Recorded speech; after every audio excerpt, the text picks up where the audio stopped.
everybody, and welcome to the pixeLobby podcast. I am your host, Brian Mundy. I want to thank you so much for listening, tuning in, subscribing to our show. We have a very special interview today, but before I get into that, let's introduce our pixeLobby crew. We have our founder of the pixeLobby, Cindy Wilkerson. Hi, Cindy. Hey, you guys. And we also have Jesus Ramirez with us. Hello. Hello. Jesus, why don't you introduce our special guest in the interview? Oh, man. Well, yeah. Yeah, for those of you that don't know, the reason I'm laughing, and I'm sure Glyn is, because we met each other in Vegas and hung out, so there's a lot of history behind that. But anyway, our guest for today is a photographer, trainer, speaker, an all-around good guy, Mr. Glyn Dewis, and author. I don't know if I mentioned that, but he's also an author of the wonderful book. I don't know if you guys can see it, the Photoshop workbook. I need to get it signed, by the way, Glyn. Come on, man. No signature. Come on. I have that book as well. Yeah. I mean, this is the first time I've met you and talked to you, Glenn, but I have your book. Oh, you guys. Yeah, and we'll talk more about the book later. But Glyn, why don't you just give us a minute or two of who you are, what you do, and a little bit about you for those of you that don't know you. Okay, sure. Based in the UK, just a place called Oxford. I am a photographer. Didn't start out as a photographer. Started out with the Photoshop side of things. But over the last sort of 9-ish kind of years, that's developed. So now that my main work, I guess, is photography, but I also do teaching side of things as well. I've got clients that I've worked with for the BBC and for Sky. Did a recent thing for the Fox network. And yeah, I've come to the States occasionally, done some work with the guys from Kelby One.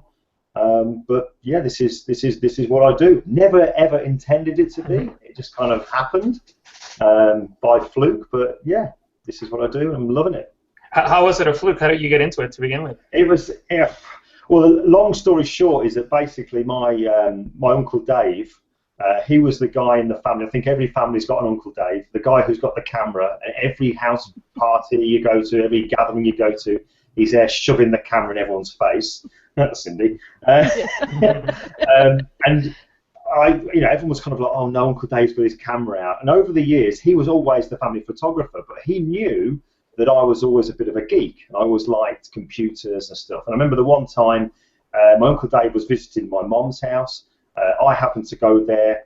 He was sat at the kitchen table with a laptop, and knowing that I was a geek, he said, Glyn, look at this. So he calls me over to his laptop, and there's a picture there of one of our family members, and he says, watch this.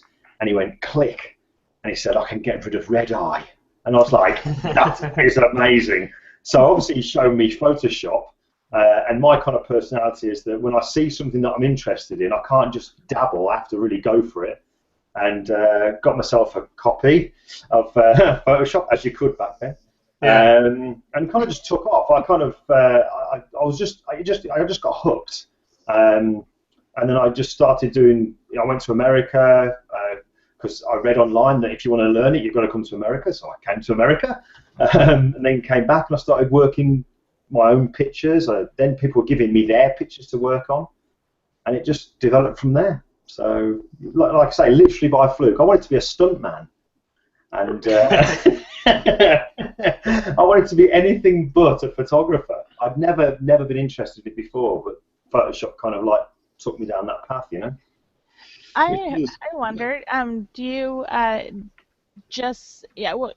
know you work Photoshop, but do you work with Lightroom too, or is it just all Photoshop?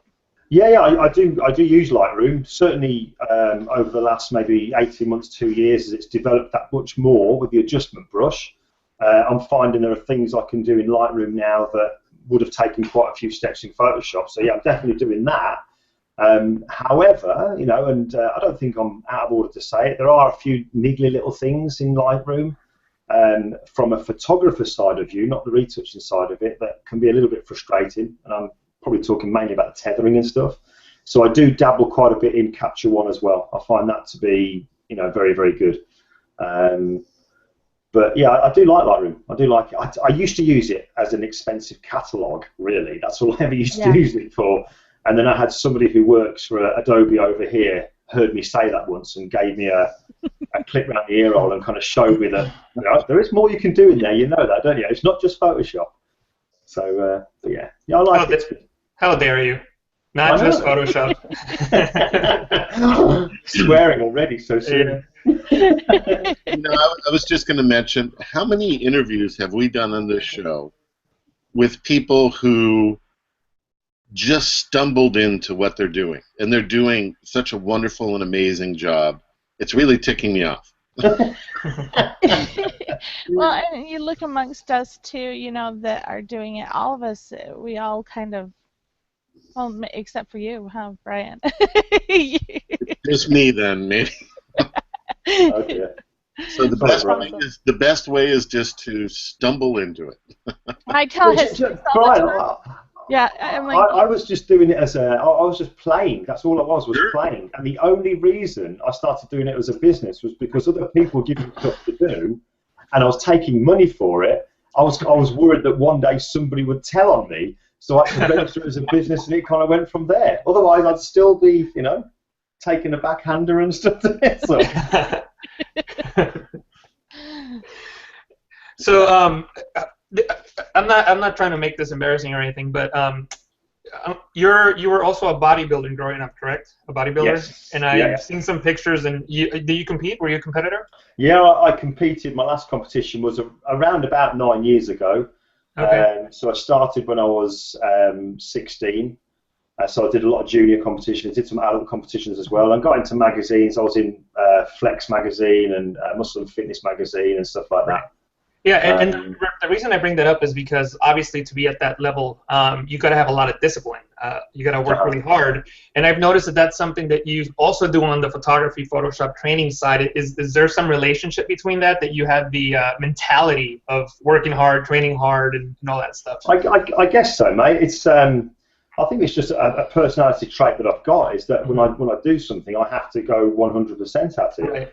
Right. One of my biggest fears is getting to an age when I go, I wish I'd done whatever. At least now I can kind of, if I give it my all, and if it doesn't come off, then at least I tried it. Do you know what I mean? But I don't like just kind of, I don't know how this sounds. Maybe this sounds a bit silly or what, but I don't like to be an average Joe. I want to try and push me to be the best me that I can be. Right. But with the bodybuilding, I mean, I've started back again now. I've been back in there for the last 3 months, and because I get busy days doing all this kind of stuff, so that I can fit my my bodybuilding in and my work and my home life, to see my wife and stuff. I'm in the gym at 4 a.m.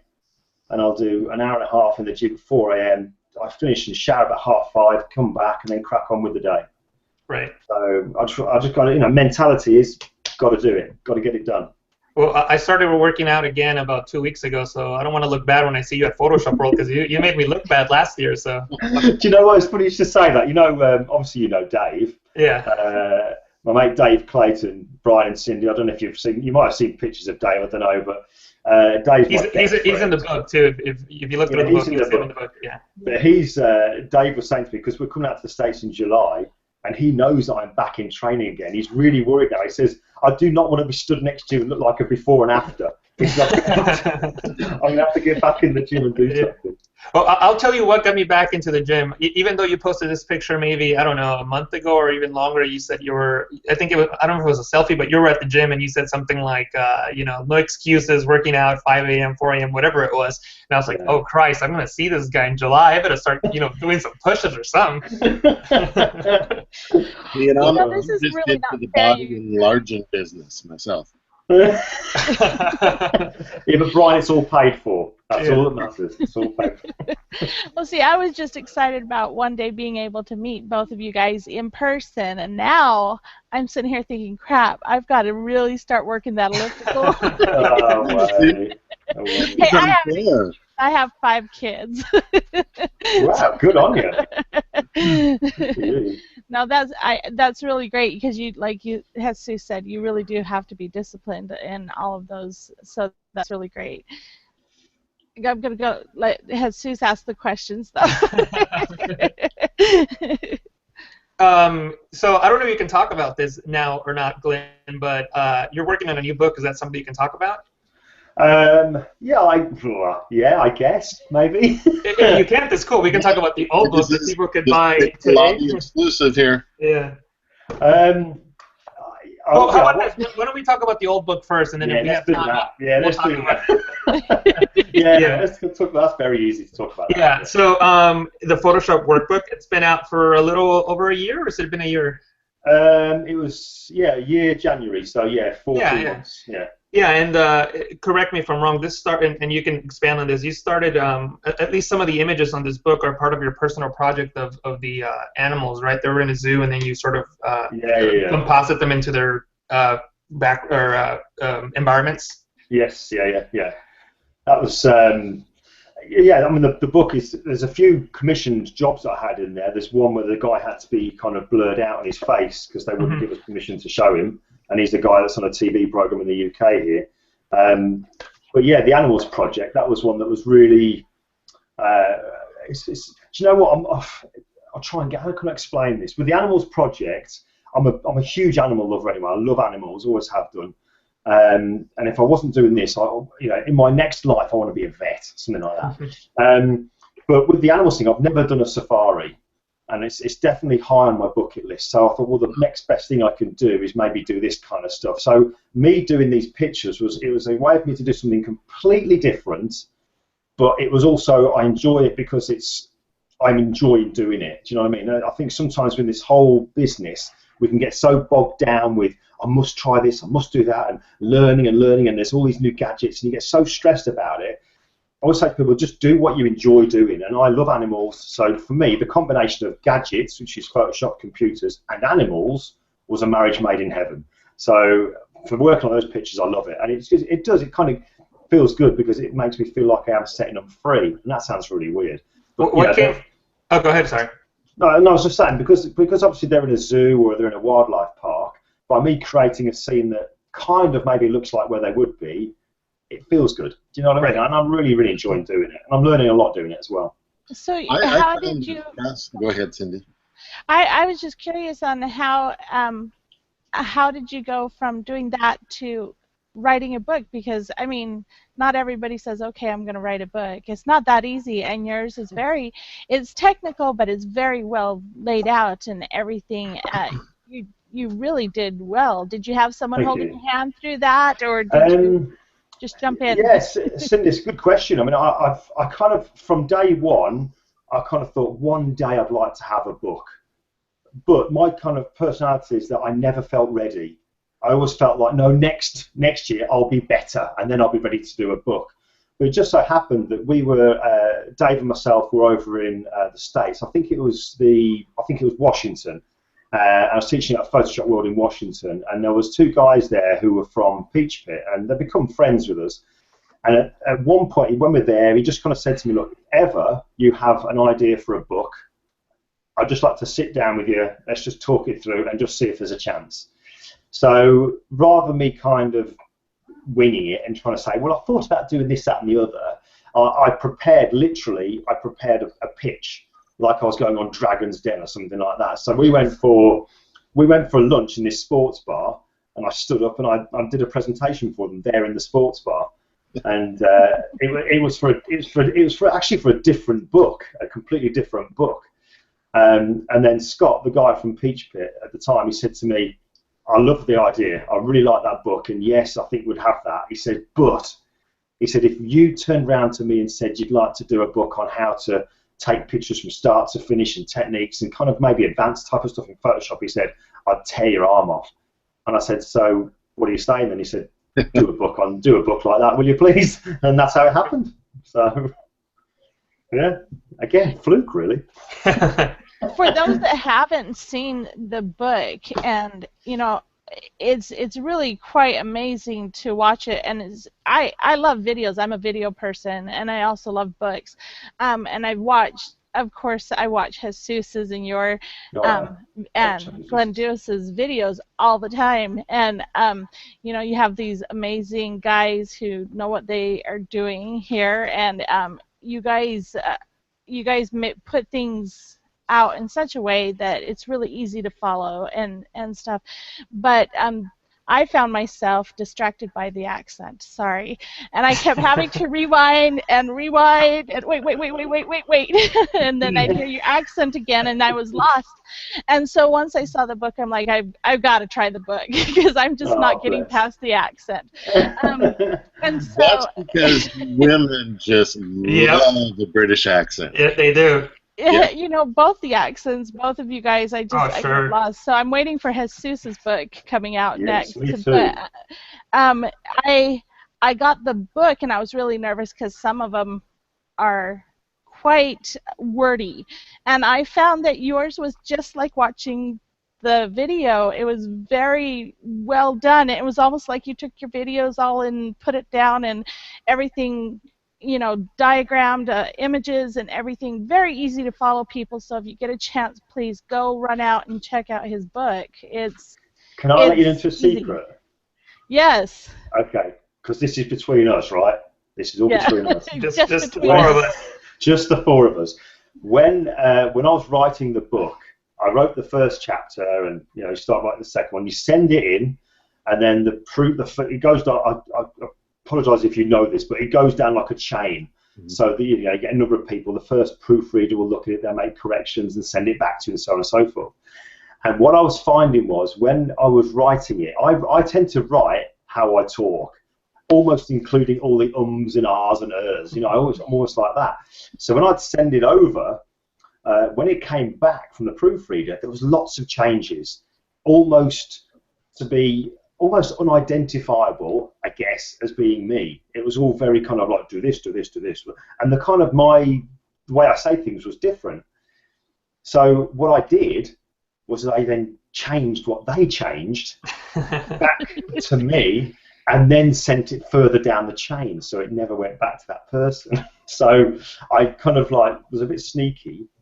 But I did it was really well done because it was more personable. I felt like you were talking to me as I was reading it, and it made it easier for me to read through it. I found there's just a few photographers that have been able to do that, and you have been one of them. And for someone who doesn't like to read technical manuals, you're kind of the person to go to because it is technical, but it's very personable, which is really. But I think that's really important. It's a good point you mentioned there, Cindy. It's really important. I think everyone likes to learn new stuff, but you know what you don't want is a book that is literally robotic. Do you know what I mean? People buy into the person first.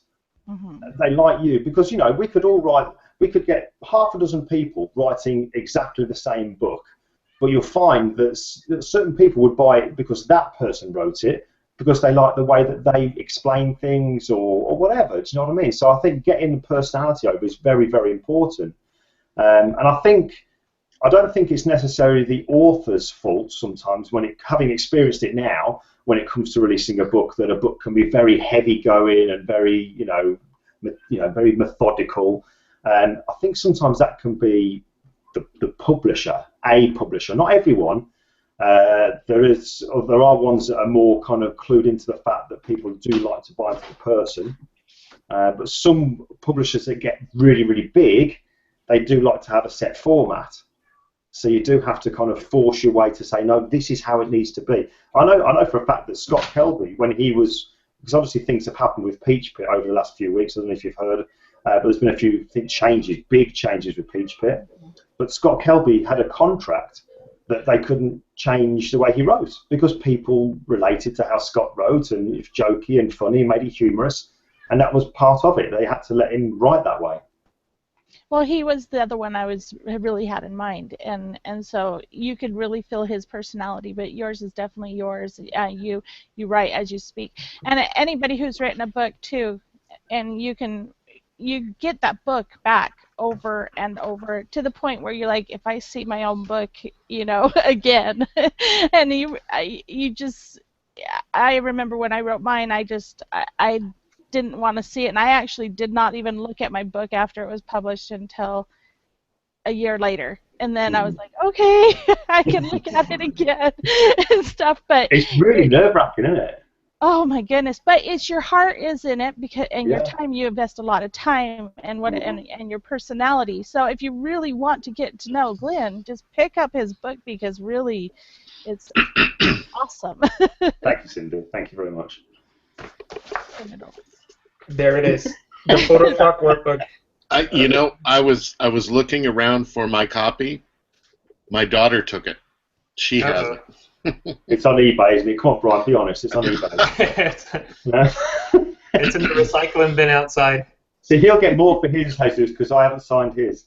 Oh, there you go. See, that's why I want his signature. You get more money out of it when you sell it. No, it brings it down. Oh, okay.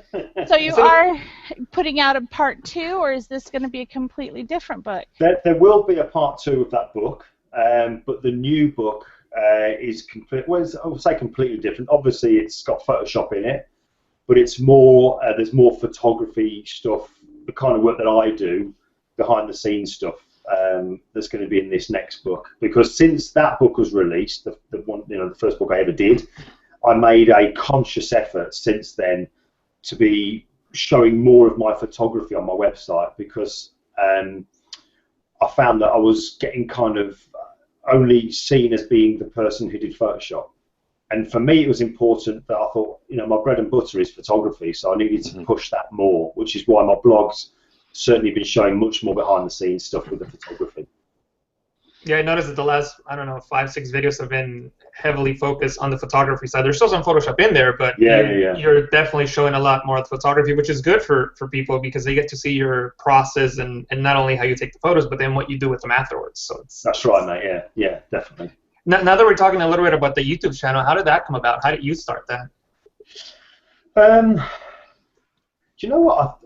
I think, again, that was just something that I was told that, it's a good idea to have a YouTube channel, and I was just posting random stuff out. But then when I was over in the States the one time, one of the people in the office over at the Kelbys, one of the video guys there, was saying to me a good couple of years ago that the way things are going with kind of marketing yourself, if you're not doing video, you're missing out big time.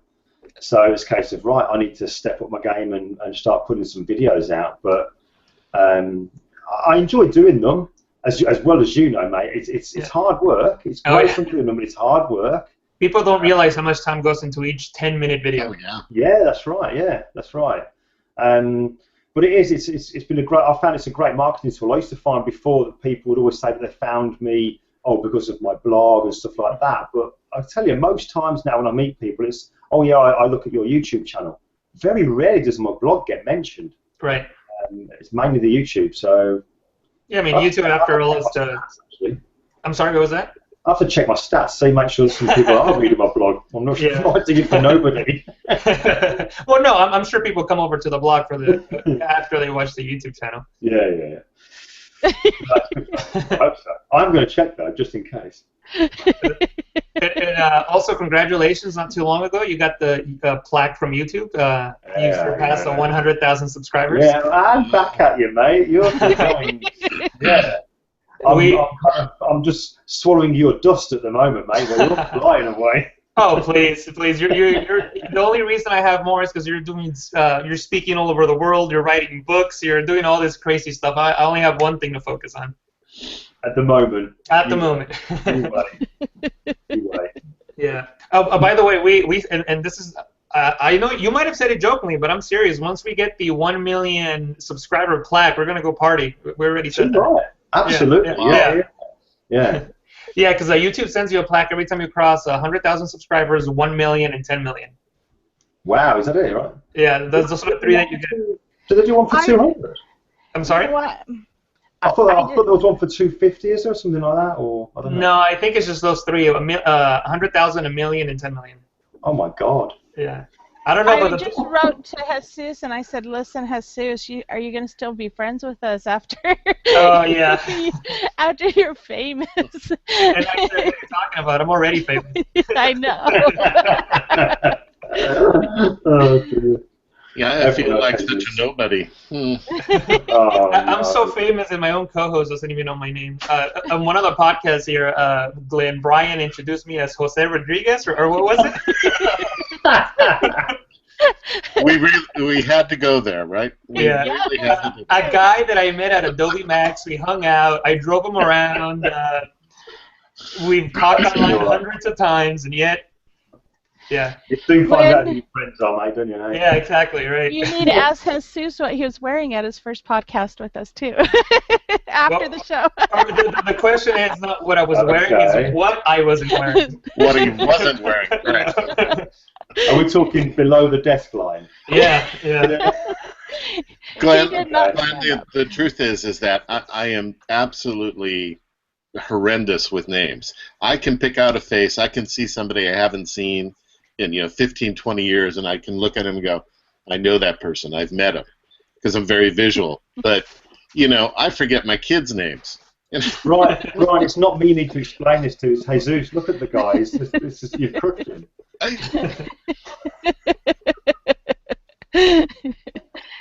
Oh my goodness. But I got it right tonight. You got it right tonight, yes. What type of photography do you shoot? It kind of varies. I'm doing a lot of I've done a lot of physique work, so I've done some stuff for fitness magazines and stuff like that. But I'm getting more commercial kind of work as well now, which I'm really enjoying doing. I took a call today for a financial company that wants they've had a photographer go in there to do some corporate work for them, like headshots and group shots, but they just said it was just boring, regular stuff. So they wanted stuff that was different, which is why they contacted me, which I really kind of liked the fact that they said that, that they wanted me because it was going to be different. So I'm kind of pushing them towards the style of Annie Leibovitz, because I want to recreate, or kind of certainly go with that kind of idea, inspiration for it. So that kind of stuff. So I'm quite looking forward to that. But I've done I did some work for, like, say, the BBC and the Sky stuff, and that was for the series. You have The Apprentice over there, right? You have The Apprentice? Yeah. All right, so I've done some stuff for them. Some Donald Trump guy, yeah. Oh, of course, yeah. Yeah, I forgot. You're fired. You're fired. Dude, you're fired. You mean President Trump? Yeah. Oh, no. Don't know about that yet. But no, basically, it's kind of like I do. It's easy to say what I don't do. I don't do weddings. I don't do families. I don't do kids. I don't do food, and I don't do landscape or architecture. There you go. Wow. Should we ask you why? Because I just found that doesn't excite me, and I will turn stuff down if it doesn't excite me. That's When I first started out, I was doing stuff because I thought, well, I need it and I need the money and stuff like that. But then it became a job, and it wasn't a job I was enjoying. So I just thought I only take stuff that I treat every shoot as if it's a portfolio shoot. So it's got to excite me. Mm-hmm. I can't just do regular stuff.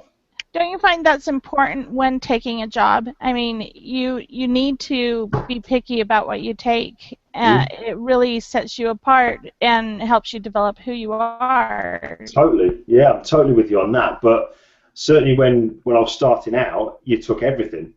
Oh yeah. And there are people that will do that. Whereas I will, if I get a certain job come to me and I think that's not really what I do, I don't think I could do it justice, or my heart wouldn't be in it, I will quite happily recommend them to somebody else that I would think will do a better job. I've got no problem with that. In fact, if anything, I find it actually comes back and gives you more in return, really, because then you're seen as somebody who's like, I'm not in this for a quick buck. Let's make sure you get the right work, or the right person doing it, and then that person will then recommend me if they get the same thing happen to them. Do you know what I mean? Exactly. I don't do weddings anymore for that very same reason. But I had to experience it first. And once you've experienced it, you can say, well, I like it or I don't, and then you can move on. So, yeah, it totally makes sense. I never knew what I wanted to be when I started out. It was, because everyone was telling me that you've got to have a certain niche that you go for, a certain speciality, but I just couldn't figure it out. So I remember somebody said to me one time, just go out there and do everything. If you don't know what it is you want to do, you'll very quickly find out what you don't want to do. and then that will leave you with the things that you do like. So that's basically what I did. I did about 3 or 4 weddings, and oh my God, if I had a hat on, I'd take it off to whoever. That is hard work. That is really hard work. Yes. So yeah, I couldn't do weddings. So one of the things I wanted to ask, and completely shifting gears here, is out of almost any other Photoshop person or photographer that I follow, you are one of the most active on social media, and I really like that about you. I noticed that you try to answer almost every comment, if not all. I noticed that you're pretty big on Instagram, on obviously YouTube, Facebook, all the big ones. Is that how did that come about? Is that some like a marketing strategy, or were you always just a social media kind of guy? I guess it's a mixture of both, to be honest with you, mate. One of the things is that I was told, well, that's what you've got to do, so I was going to do it. You know, again, my personality. If you say I've got to do it, I'll do it. Yeah. And over the last probably a couple of years or so, I've started to realise what works best for me. I know some people get really good results with Facebook and Twitter and stuff, but more recently, I'm finding Instagram is for me becoming the best place for kind of interaction. But I do enjoy it. One thing I don't want to do with my social media is just push business. I never want to be seen as somebody who's trying to ram what I do down people's throats constantly. I think, you know, it still is social media, so you've still got to have a high percentage of just chatting. I said to you when we talked about the book thing, people buy into people. So the social media is a way for me and for you and for Cindy and Brian, everybody else, to get the personality across. Right. And then surely that helps. Otherwise, we're just a faceless, you know, person who writes stuff. That's why in my videos, mate, that's why I always, more often than not, will start off with me on the start of the video saying, hi, you know, got another video, rather than my voice. Now, I'm not saying there's a problem with doing it the other way. That's just a choice for me, is that I want to get people to sort of say, hi, I'm here. Do you know what I mean? Right. Yeah. No, and I'm glad you mentioned that whole personality aspect of it, because especially in your I mean, I guess all of them, since your Instagram posts also go on Facebook or Twitter or whatever, but there's a lot of stuff about, you know, obviously you have some stuff about your wife, your trips that you take, your cat. So a lot of things like that. So it really brings out your personality, and it you know, it makes people, that's why one of the reasons why we met in Vegas, I almost kind of felt like I knew you already. I knew you like cats. Yeah. I like cats. You know, so there's a lot of things about you that I sort of already knew, that made it a lot easier to connect with you once I met you in person. And I think that was the same with me and you, though, mate, because I watched your videos. I see you on social media. I mean, when I first got chatting to you and you replied to me, I was like, oh my God, Jesus, he's replied to me. That's what I said. I was like, oh my God, Glyn Dewis. Oh, shoot. Well, you should have seen me last night, because I was so sick and I didn't know I was going to make it today. And I said, and I even told these guys, and I told my husband, I have to be there. I have to be there. I get to talk to Glyn and Jesus together. So, Cindy, I am so stoked when I get to meet Jesus. And when we hung out, we had such a great time in Vegas. We really did. I mean, I don't know if it was because of the social media, having that connection and contact beforehand, but when we met up in Vegas, Jesus, I don't know, well, it felt like we'd known each other for years. Yeah. And that social media completely broke down the barriers. There was none of this kind of, you know, so what do you do and how are you?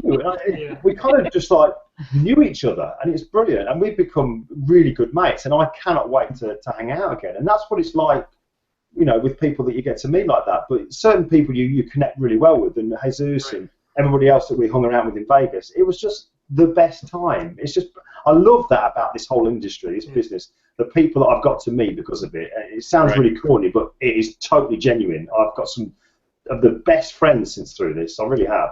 One of my favorite moments in Vegas was I met you in person at the Mixer after the first night, I believe it was. And I talked to you, but I also talked to Dave. Dave, your friend who was with you in Vegas, and great guy, by the way. Yeah, and the next day, I see you guys in the morning, and Dave comes up to me and he goes, I had no idea who you are. I watched your YouTube channel. I was like, oh, cool. It's so cool, isn't it? Yeah, so Dave's a great guy. We should have Dave on next. So we should do an interview with Dave. Dave's awesome. Yeah, he's sure. We're photographing him on Sunday, actually. And he's going to be a speaker this year, correct? For He is, yeah. He's got an expo class. His first one. He's teaching a certain class about InDesign. And again, to mention the book, I believe he designed the cover, correct? He did, yeah. He did the front and the back, and he obviously appears in it as well. And yeah, he's the guy with the cigar. That's That awesome. sounds like a guy to interview then. Yeah. Yes. Now, my promise is, or what I'd like to do is, Glenn, I'll buy you a beer in your hometown. Oh, game on. Done deal. Done deal. Wow. That's awesome. That's all I got. That's good for me. That's good for me. It would be really interesting if any one of you bought me a beer in my hometown. That'll be really random. And just for those of you that don't know, I'm from Mexicali in Mexico, so I have no idea why we would be there, but that would be really random.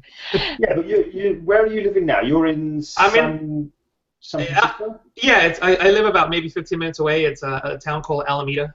Oh, right, because me and Dave are coming out at the end of the year. Yeah. Well, see, the thing is, you guys are coming out during Max. No, well, slightly before, so we'll get to hang out before. Right. Well, Dave said that you guys were driving up the coast, I think. I'll just go what Dave says. I don't care. I'll drive. Well, I told Dave that I will be really upset if you guys are in the Bay Area while I'm at Max and you guys are here. So I told him we'll catch up. All right, cool. Well, we can all get together at Max. Yeah, we can all get together at Max. Are you going to be at Max this year, Brian? I think so, yeah. Yeah. Cindy, you have to come out. Maybe I'll come out. I have 5 kids, so I have to work around that. Yeah. That's what you have a husband for. Yeah. Yes. Oh, come on, Cindy. I have 1 cat, please. Yeah. I have 2 cats and a dog. And a what? A frog? A dog. We have dogs too. Yes, we have dogs and mountain lions and bears, and let me tell you. Oh my! My God. Yes, we have it all. Blimey.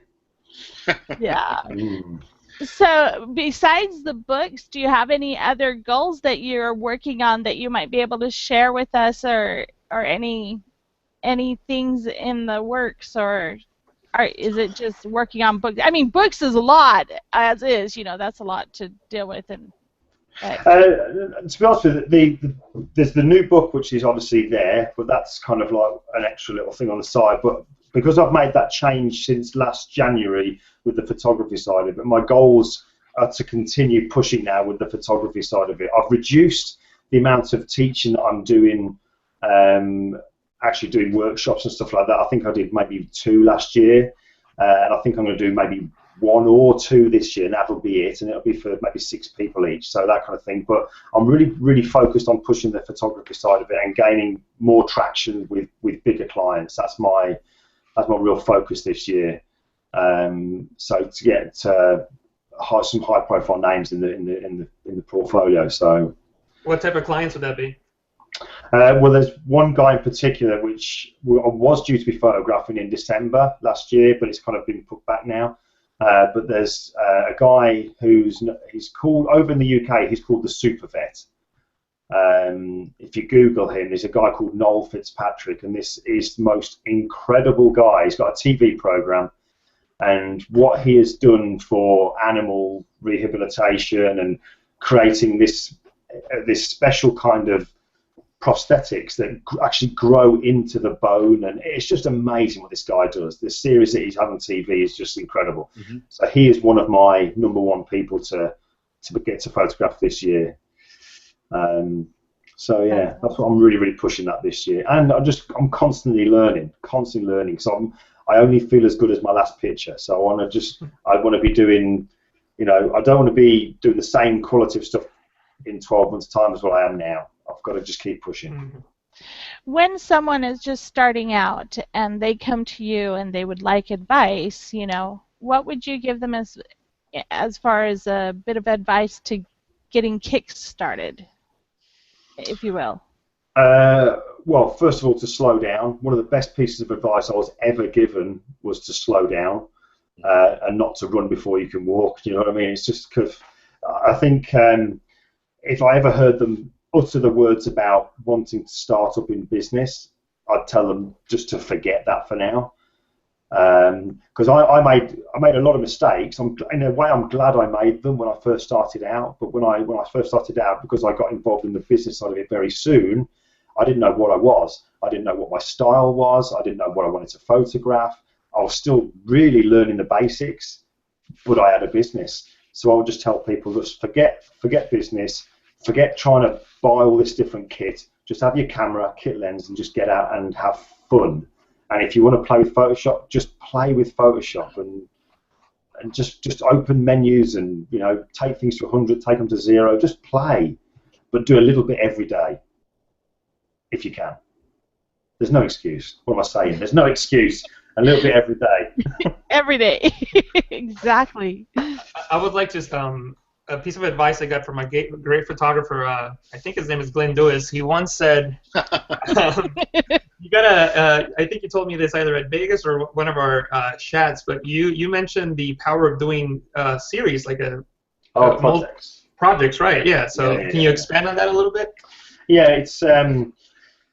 I think. Well, I started doing projects because I was finding that when I had the full-time job, and then you set yourself, you know, in 2 weeks' time, I'm going to get my camera out and I'm going to take some pictures. So that day would come along. You'd organise a friend of a friend of a friend who was quite good looking. You'd get them into a studio and you'd pay for 4 hours of studio time, and then you'd take a few pictures and run out of ideas and not really get what you wanted. So I was finding that my time off was precious, and I needed to make sure that I got results that I wanted to get. So I started doing these projects, and the project was really a case of giving yourself an assignment. Initially it was once a month, but rather than going into the studio or taking pictures just to see what you can get, you treat the assignment as if you're being paid to do it. Mm-hmm. So you say, right, on this day I'm going to do a photo shoot. Right, what is it I'm going to do? And then you've got 4 weeks to research it. Treat it as if a client has hired you to do something, and you're only going to get one picture. Because I wanted to make sure that when I'm doing these projects, I wanted to know what I was going to get before I got it. And I always used to think that was really, if I say the phrase arty-farty, do you know what I mean? You used to get some photographers who would go, oh yeah, I could see the picture before I took it. And I was like, how on earth can you do that? But if you research it and you plan it and you prepare it and you really get excited about it, you can actually see the picture before you've done it. So that's why I would do the projects, because it would make sure that I had a set time when I know I'd be doing something and I would get a result. And it was also forcing me to produce content, forcing me to learn more, and everything, all the other good stuff that comes with it. And I still do that, and I always will. Is that how the portraits came about? Those black and white portraits with the black background? Yeah. I got myself a camera, a little cheap little Canon camera that I keep in a bag about yay big, with one flash and one modifier. I keep it in the car. It's not going to be a disaster if it gets stolen, because it's not my work camera and it wasn't expensive, but I've always got a camera with me now in the car. And I've found that I've gone into coffee shops and I've seen somebody I thought, oh, they'd be fantastic to photograph. And I've ended up getting portraits that I'm really kind of proud of that I wouldn't have got had I not had the camera with me. Yeah, one of my favorite pictures that you've done, I think it was this gentleman that you either met at a pub or at a coffee shop, an older gentleman, and it's just a great portrait.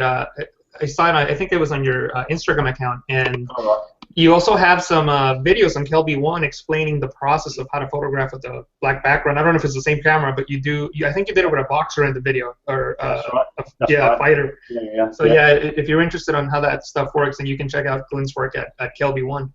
Mm-hmm. Cool, but yeah, I love doing projects. Joel Grimes told me to do a project every single week, and I was like, really? How can you do a project every single week? Well, you can. That doesn't have to be one that you plan and prepare a lot, but it could be a project. I know a guy that was doing a project, and he called the project "Who's at My Door?" And all he had was, inside the front door, he had a light stand with a flash on it, and his camera was always by the front door. So whenever anybody came to the door, the postman, the milkman, anybody, just the way he was, he'd grab their portrait, and that's a project. It's just That's fun. awesome. Knock, knock, knock. Bam. That's awesome. I think that's wonderful advice. Well, I have. Cindy, you've got projects going. I'm I working do. on projects. Um, Jesus, you got you have so much going on with your videos and your tutorials, but do you have any photo projects going on? Yes, mostly because, and I talked to you about this, Cindy, and of course you, Glenn. I'm trying to pitch a book to PitchBit, and so I want to have it's going to be on compositing. I'm going to just essentially rip off this book. So I need to go shoot some rhinos and elephants. No, Yeah. no, no. It's also on compositing. So I want to start expanding the type of compositing that I would like to do on that book. So I'm working on that, but it's nothing that I probably will publish. It's mostly, as Ben was mentioning earlier, just practicing the techniques and trying to see what works for me. And I only asked that or broke all of us out and asked that question because I'm supporting what Glenn had to say about the projects. Right. You know, and it seems that all of us are heeding that advice and doing projects right now. Well, yeah, I think that's one of the best ways to learn. I mean, yeah, for sure, you can go watch Glenn's tutorials or whoever's tutorials online, but if you're not doing your own projects, you're never really gonna go much further than that tutorial. So that's what I'd like to tell people when they ask me questions about my videos is, yeah, watch my videos, sure, but then take what you learn and then you do a completely new project based on that. And that's where the projects, I think, come about. And that's how I learned, just, doing projects that nobody has ever seen, just a whole bunch of stuff that I just did for fun. And I think what was really important, what Glenn said about treat it as if you're doing for a client. Yes. Because it's so easy for us to just keep putting it off and putting it off and putting it off. But well, there's so much you can learn from projects too. For me, it's a family thing. We make it a family thing, and so I get the whole family involved. But it doesn't just spur your creativity. What it does, it does. It kind of hones it in different ways. You can learn new techniques. You can learn new different ways for shooting lighting and stuff. I was looking at Glyn Dewis's his latest Sherlock there that you just posted. And how the lighting just hits, and to be able to shoot that and come up with different storylines. You can learn how to work your mind in different ways with each project that you come up with. I mean, it doesn't have to be my goal is just to shoot someone. You can expand it into your photoshopping or into your everyday anything. There's always something to learn in this industry. Yeah, for somebody who does it for is in this industry for a business and they make money from it, doing projects is a really important process, because if you find yourself, and one of the things I do as well is we go out with friends maybe once every 8 weeks. There's 3 of us get together. And we're all at different kind of levels. One of the guys is brand new. One guy's just plays with it a little bit, and there's myself who's doing a little bit longer than them. But we've all got something we can contribute, and we'll just go out with, say, right, today let's have one flash. We'll take this modifier, and we'll go out and see what we can do. And it allows you to experiment and try things you maybe wouldn't necessarily try. And then when you find something that works, you think, I really like the results in that. When later on, if you possibly get a job, you think, I know what we could do. We could do this technique, because you've already practiced it and it worked and it was good fun. And by getting out in projects, you're going to learn. And like you said, Cindy, your sort of creativity is going to be expanded. You're kind of learning in the field. Sure. But not just, but you also, you learn the creative side of it. But also, I find with me, I'm a typical Virgo, but I like to get everything nice and organised and stuff like that. So when I'm organising a project, the skills that I learn from doing that, organisation, planning locations, getting props, and talking with a model, and everything of that just then transfers over to when I'm actually doing it for a paid job. And it looks so professional. They think, this guy's really taking his time, he seems to know what he's doing, he's planning and preparing, and they kind of know they then get much more confidence in you because you're taking that time. But you've only learned that because of doing it for yourself. Yeah. Well, and for some of us too, I don't know, it's not everybody, but there are a lot of us, we can get kind of bored and in a rut. And Yeah, so yeah. it kind of gets you out of that rut. And I know that, like, for me, when I'm working lights or weddings or the indoor photography, to me, it was too boring. And I know that sounds horrible, but I love being able to do it, but it was just boring. And finally, I got outside and started doing it my way. And once I said, oh, you know what, I really love that. But when I was outside and I'm in the water all the time, then I'm like, geez, I'd like to be dry and I'd like to be inside. And I wouldn't know that had I not played or had I not tried something new. Yeah. And, pulling this here and there from your little bags of knowledge really does add to it. And I think it's a very, very valid point, but it also helps keep you not only on your toes, but keep you interested so you're not wanting to just walk away from it all. Yeah, we got involved, all of us.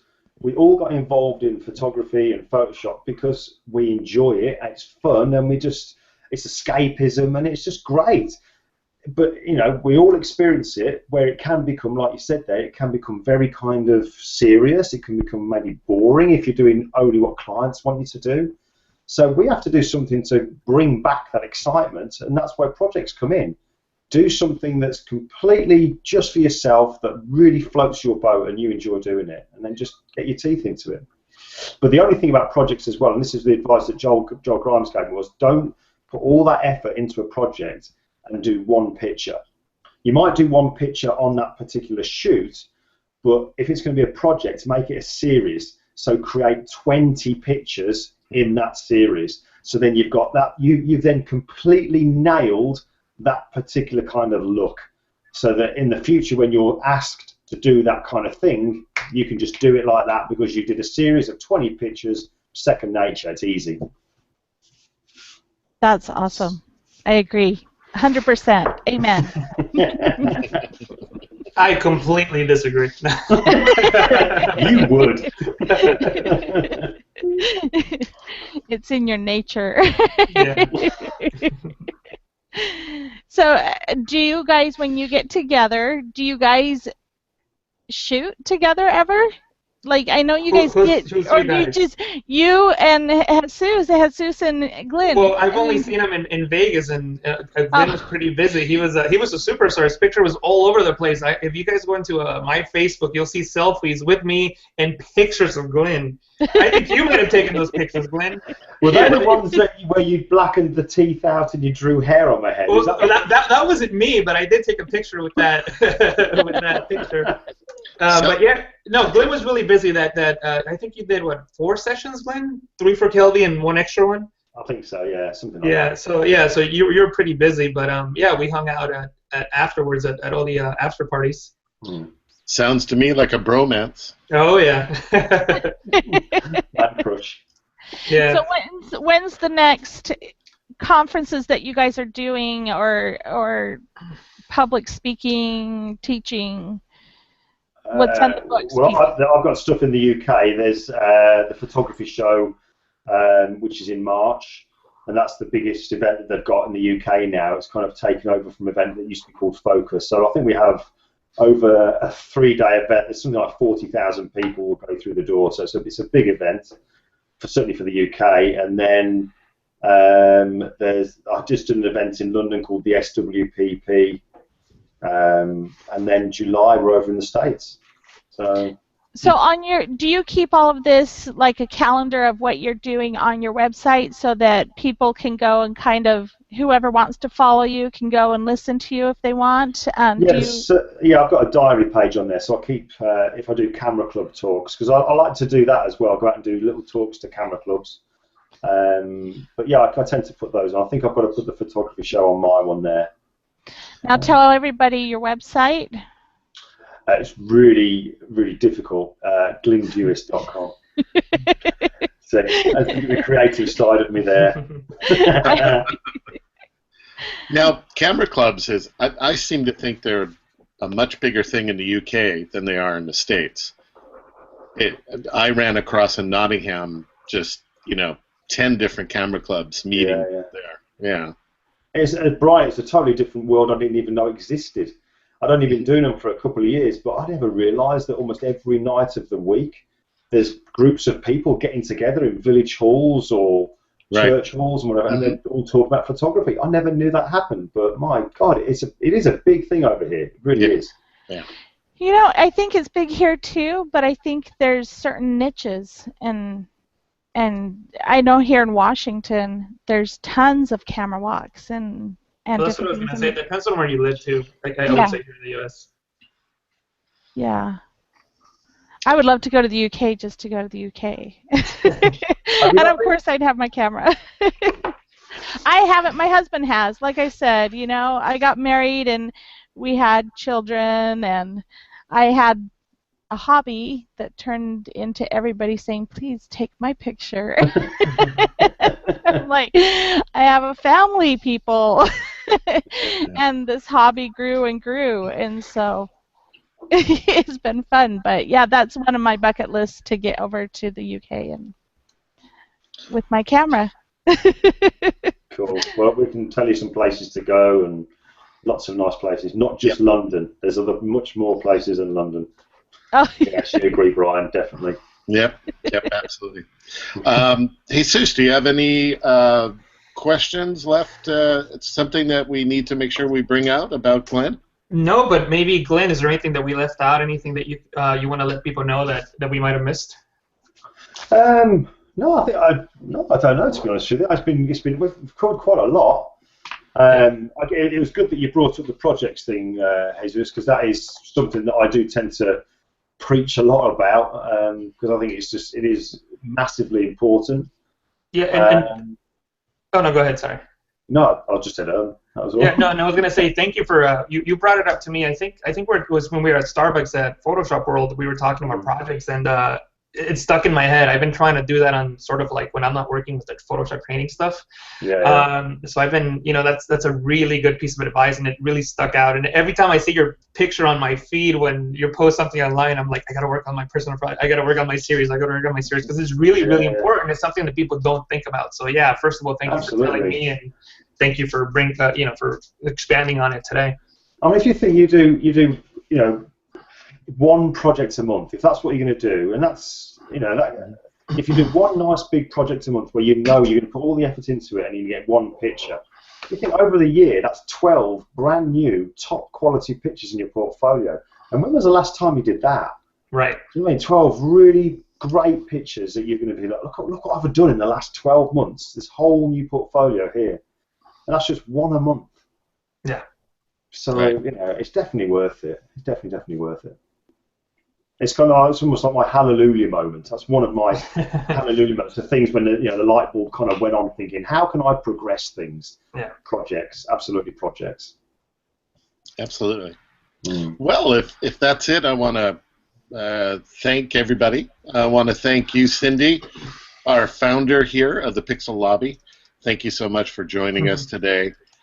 Jesus, thank you as well. What a wonderful job. And we need to talk to you because you got a lot of special projects and good things going on and happening where you're going to be speaking and doing stuff. And Glyn, thank you so much. We spare no expense. We bring them all the way from the UK. It's nice and warm as well. It's lovely and warm. Yeah, that's right. It is lovely and warm. And I say, just about Jesus, everyone's got to keep their eyes on that guy. Because I'm serious. I just big things are going to happen for that guy. They really are. He's a natural talent, and he's I'm excited for you, mate. Very, very excited for you. Thank you, brother. We absolutely agree, and I'm just waiting for that one day that we try to see him backstage and wave at him, and he looks at us like, who? I have a reply for you off camera, Brian. Okay. I think you know where I'm going to go with this. I think I do, yeah. So once again, we want to thank our audience for listening, tuning in, subscribing to the show. Remember, you can go to iTunes and you can subscribe. That way, it automatically downloads to, however, if it's on your computer, on your smartphone, it can download and you can listen to these interviews at your convenience. Once again, whether you're in the office, whether you're taking your walk around the neighborhood, you're at the gym working out, it's a great way to listen and catch up on all this great info.